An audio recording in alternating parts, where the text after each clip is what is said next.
పొరుగు దేశం చైనా మరో ప్రాజెక్టుతో భారత్ను ఇరుకున పెట్టే ప్లాన్ చేస్తోందా? పాక్తో సింధు జల ఒప్పందాన్ని రద్దు చేసుకున్న భారత్కు చైనా అటు నుంచి జలక్ ఇవ్వాలనుకుంటోందా?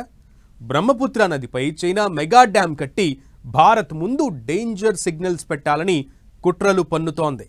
ప్రపంచంలోనే అత్యంత పెద్ద హైడ్రో పవర్ ప్రాజెక్టుతో భారత్ నెత్తిన వాటర్ బాంబు పెట్టే ప్రయత్నాల్లో ఉంది చైనా. 16 లక్షల కోట్ల బడ్జెట్ను కేటాయించి మరీ ఈ విషయంలో మొండిగా ముందుకెళ్తోంది చైనా. మన సేఫ్టీని, సెక్యూరిటీని అస్సలు పట్టించుకోవడం లేదు. దీంతో ఈశాన్య రాష్ట్రాలకు భవిష్యత్తులో ముప్పు పొంచి ఉందన్న సంకేతాలు వెలువడుతున్నాయి.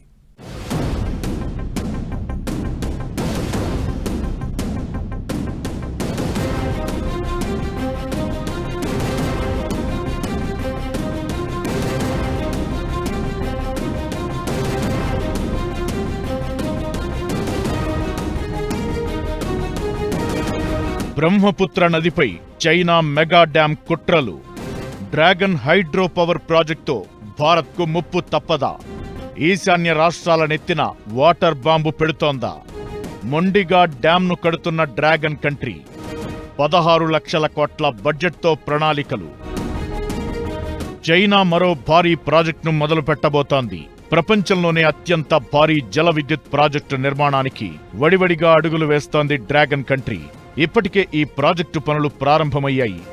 టిబెట్లోని యార్లంగ్ జాంగో నదిపై చైనా మరో వివాదాస్పద మెగా హైడ్రో పవర్ ప్రాజెక్టును చేపడుతోంది. యార్లంగ్ జాంగోను మన వాళ్లు బ్రహ్మపుత్ర నదిగా పిలుస్తారు. ఈ వివాదాస్పద ప్రాజెక్టు కోసం డ్రాగన్ చేస్తున్న ఖర్చెంతో తెలుసా? 1.2 ట్రిలియన్ యువాన్లు, అంటే మన కరెన్సీలో సుమారు 14 లక్షల కోట్లు. చైనా చేపట్టిన ఆ ప్రాజెక్ట్ ప్రపంచంలోనే అత్యంత భారీ బడ్జెట్తో కూడుకున్నదే కాదు, అత్యంత పెద్దది కూడా. చైనా పవర్ సప్లై కోసం దీన్ని ప్రధానంగా వాడుకోవాలనుకుంటోంది.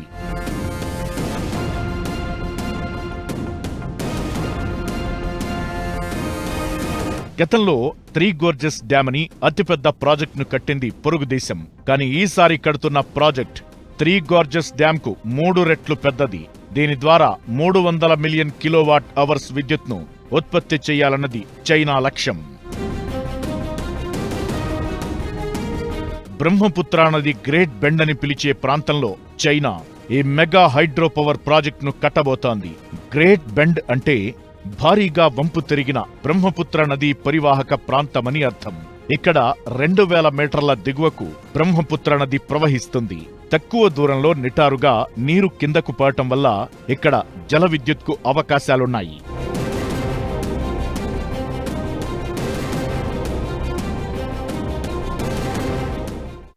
%70 నీరు బ్రహ్మపుత్రలో వచ్చే నీరు భారతదేశంలోనే వస్తుంది.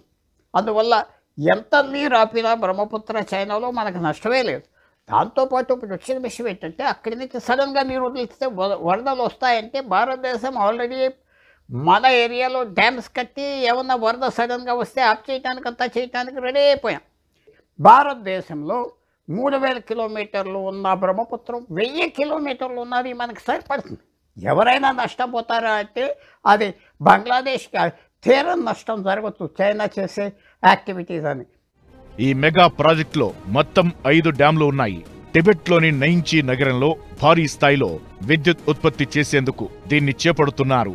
దీన్ని మొదట స్థానిక అవసరాల కోసం, తరువాత బయటకు సరఫరా చేసేందుకు విద్యుత్ను వినియోగించనున్నారు. ప్రపంచంలోనే అతిపెద్ద జల విద్యుత్ ఆనకట్టగా దీన్ని కడుతుండటంతో దీని సామర్థ్యం 60,000 మెగావాట్ల వరకు ఉంటుందని అంచనా వేస్తున్నారు.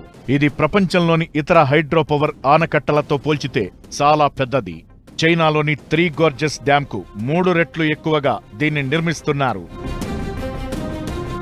దీని నిర్మాణానికి అత్యాధునిక సాంకేతికతను ఉపయోగించి నిర్మిస్తున్నారు.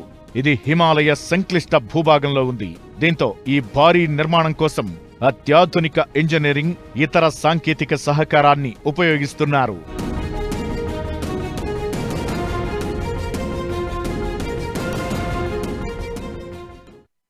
ఇంతకీ వాళ్ళు డ్యామ్ కట్టుకుంటే మనకేంటట? వాళ్ల పరిధిలో నది, వాళ్ల నీళ్లు, వాళ్ల డబ్బు. అయితే మనకెందుకంత టెన్షన్ అనే డౌట్ రావచ్చు అందరికీ. డ్రాగన్ ఎప్పుడు తన మానాన తాను వెళ్లే బాపతు అస్సలు కాదు. వెళ్తూ వెళ్తూ పక్కనోళ్లను గెలకడం మానదు. ఇప్పుడు కూడా ఇదే జరుగుతోంది. బ్రహ్మపుత్ర నది చైనాలో 30 నుంచి 35% మాత్రమే ఉంది. మన దేశంలో 65 నుంచి 70% ఉంది ఆ నది. అలాంటప్పుడు బ్రహ్మపుత్ర నదిని చైనా కంట్రోల్లో పెట్టుకోవడం సాధ్యమేనా? ఒకవేళ డ్యాం పూర్తి చేస్తే అది భారత్ సహా బంగ్లాదేశ్కు నష్టం కలిగిస్తుందా? భారత్ కూడా ఆల్టర్నేటివ్ ప్లాన్తో రెడీగా ఉంది.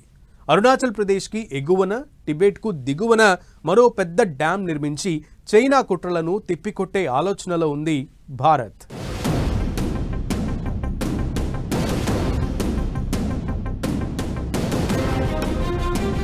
హిమాలయాల నుంచి ప్రవహించే బ్రహ్మపుత్ర నది చైనాతో పాటు మన దేశంలోని ఈశాన్య రాష్ట్రాలకు అంటే అరుణాచల్ ప్రదేశ్, అస్సోం రాష్ట్రాలకు కనెక్షన్ ఉంది.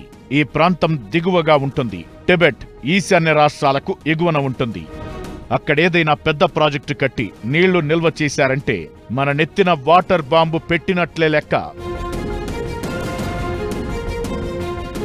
ఇప్పటికే సరిహద్దు వివాదాలు, సైనిక ఘర్షణలతో చైనాకు మనకు పెద్దగా పొసగడం లేదు. దాయాది పాకిస్తాన్ కూడా మనతో పేచీ పెట్టుకుంటూ వస్తోంది.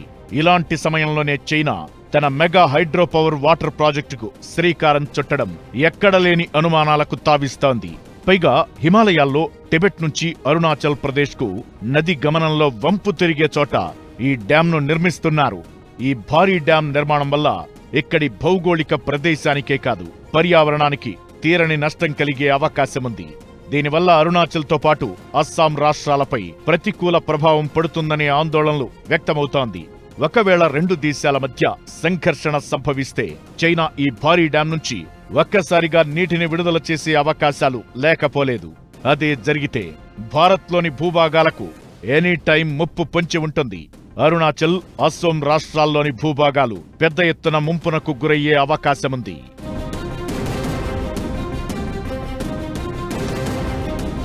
ఈ డ్యాం నిర్మాణంపై భారత్ మాత్రమే కాదు, బంగ్లాదేశ్ కూడా ఆందోళన వ్యక్తం చేసింది. ఈ ప్రాజెక్టుపై పర్యవేక్షణ కొనసాగిస్తామని, తమ దేశ ప్రయోజనాలను కాపాడుకునేందుకు చర్యలు తీసుకుంటామంటోంది. ఎగువ ప్రాంతాల్లో నిర్మించే ప్రాజెక్టుల వల్ల దిగువన ఉన్న ప్రాంతాలకు హాని కలగకుండా చూసుకోవాలని చైనాకు సూచించింది. అయినా తన నిర్ణయాన్ని సమర్థించుకుంటోంది చైనా. ఈ ప్రాజెక్టు విషయంలో అనేక శాస్త్రీయ అంశాలను పరిగణలోకి తీసుకున్నామని చెబుతోంది. భారత్, బంగ్లాదేశ్లపై ఎటువంటి ప్రతికూల ప్రభావం చూపదని భరోసాగా చెబుతోంది. అంతేకాదు, భారత్లో నదీ ప్రవాహంపై ఎలాంటి ప్రభావం చూపదనేది డ్రాగన్ వాదన. ఎప్పుడైతే భారతదేశం పాకిస్తాన్కి వెళ్ళే ఇండస్ నది ఆఫ్ చేస్తామంటే చైనా న్యూస్ పేపర్స్ నుంచి అక్కడి నుంచి వచ్చిన వార్త మేము బ్రహ్మపుత్ర ఆఫ్ చేస్తామని వచ్చింది. దానికి భారతదేశం ఏం పట్టించుకోలేదు. చైనాతో కోఆపరేట్ చేయాలి ఈ విషయంలో.